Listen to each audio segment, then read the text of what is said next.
Assalamualaikum warahmatullahi wabarakatuh. Perkenalkan, nama saya Lia Hidayah. Saya Saskia Putri Adli.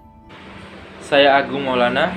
Kami dari kelompok 13 mata kuliah Psikologi Anak dan Remaja, Fakultas Keguruan dan Ilmu Pendidikan, Program Studi Bimbingan dan Konseling Universitas Sriwijaya.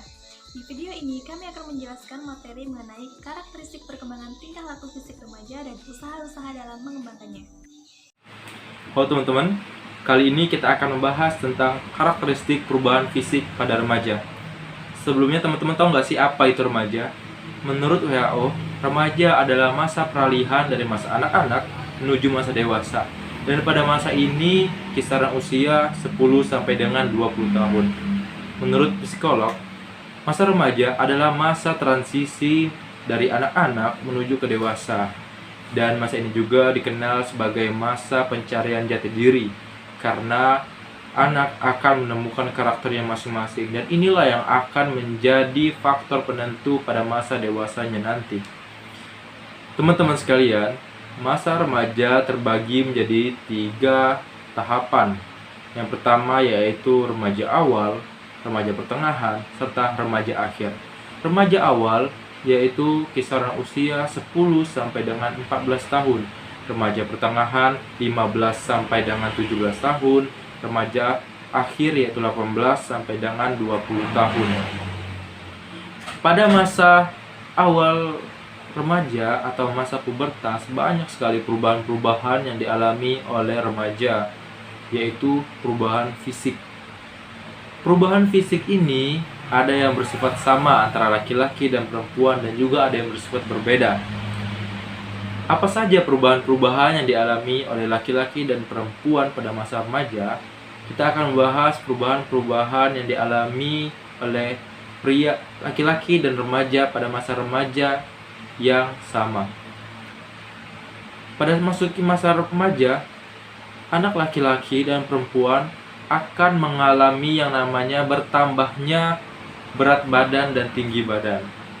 Lengan dan tungkai kaki bertambah panjang, kaki dan tangan bertambah besar, tulang wajah akan bertambah panjang serta melebar, sehingga tidak terlihat lagi seperti wajah anak-anak. Keringat sudah mulai membanyak, dan kulit serta rambut akan memiliki minyak serta jerawat yang sudah mulai tumbuh. Sedangkan perubahan-perubahan fisik yang terjadi pada anak laki-laki dan perempuan yang berbeda, dan inilah yang akan menjadi ciri khas perubahan mereka pada saat remaja. Perubahan fisik pada yang dirasakan oleh wanita saat masuk ke remaja adalah yang ditandai oleh menstruasi atau haid. Pada saat remaja inilah anak perempuan akan mendapatkan haid pertamanya. Selanjutnya mereka akan mendapatkan perubahan, yaitu membesarnya payudara, serta pada bagian belakang pinggul akan membesar atau melebar. Sedangkan pada laki-laki, perubahan yang terjadi pada saat masa remaja yaitu ditandai dengan keluarnya air sperma atau disebut mimpi basah. Dan pada saat itu perubahan-perubahan yang terjadi pada laki-laki yaitu suara membesar, tumbuh bulu halus pada area muka dan kemaluan, serta otot mengkuat, dada dan bahu membidang, serta tumbuhnya jakun. Jika teman-teman sekalian sudah mengalami masa-masa tersebut atau ciri-ciri tersebut, berarti teman-teman bisa dikategorikan sebagai remaja. Namun setiap manusia memiliki masa pubertas yang berbeda-beda. Ada yang lambat dan juga ada yang cepat. Semua itu masih normal karena ada beberapa faktor yang mempengaruhi seseorang mengalami masa pubertas cepat ataupun lambat.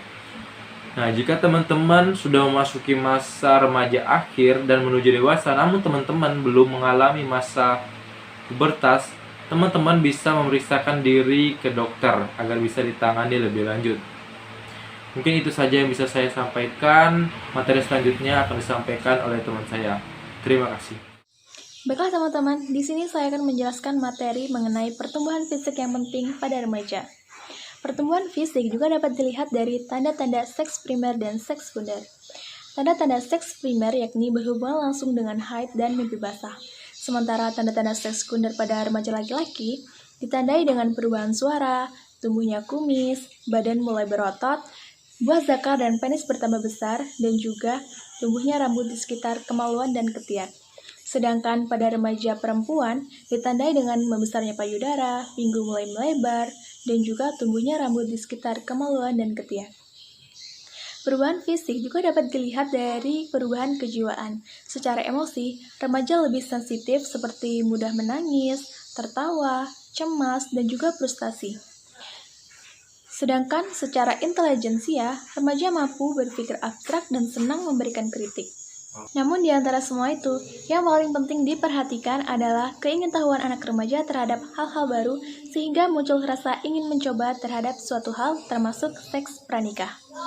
Dari segi kesehatan reproduksi, perilaku ingin mencoba dalam bidang seks pranikah sangatlah membahayakan karena dapat mengakibatkan dampak buruk bagi remaja itu sendiri, termasuk remaja perempuan. Dengan pemahaman yang memadai mengenai perkembangan fisik dan akibat melakukan seks pranikah, para remaja diharapkan mampu untuk dapat menjaga dirinya masing-masing agar dapat memasuki masa berkeluarga dan reproduksi yang sehat. Di sini saya akan menjelaskan perubahan organ seksual. Perubahan fisik bisa terjadi karena adanya perubahan organ seksual yang menuju kematangan. Perubahan ini bisa dilihat melalui seks primer dan seks sekunder, di mana hal ini berhubungan langsung dengan menstruasi dan mimpi basah. Proses menstruasi terjadi karena tubuh memproduksi sel telur yang dipersiapkan untuk menuju kehamilan per bulannya. Sedangkan mimpi basah bisa terjadi karena hormon yang memproduksi sperma adalah testosteron. Pada masa pubertas, biasanya hormon testosteron sedang meningkat, sehingga memungkinkan untuk terjadinya mimpi basah. Selain itu, ada beberapa penyakit di kelamin. 1. Herpes genital. Memiliki ciri berupa ada lepuhan di area kelamin. 2. Kutil kelamin. Memiliki ciri berupa ada benjolan-benjolan kecil di sekitar organ genital. 3. HIV. Disebabkan oleh virus yang menyerang sistem kekebalan tubuh penderitanya. Baiklah teman-teman, sekian penjelasan dari kelompok kami. Apabila ada salah kata kami mohon maaf, kepada Allah kami mohon ampun. Kami akhiri, wassalamualaikum warahmatullahi wabarakatuh.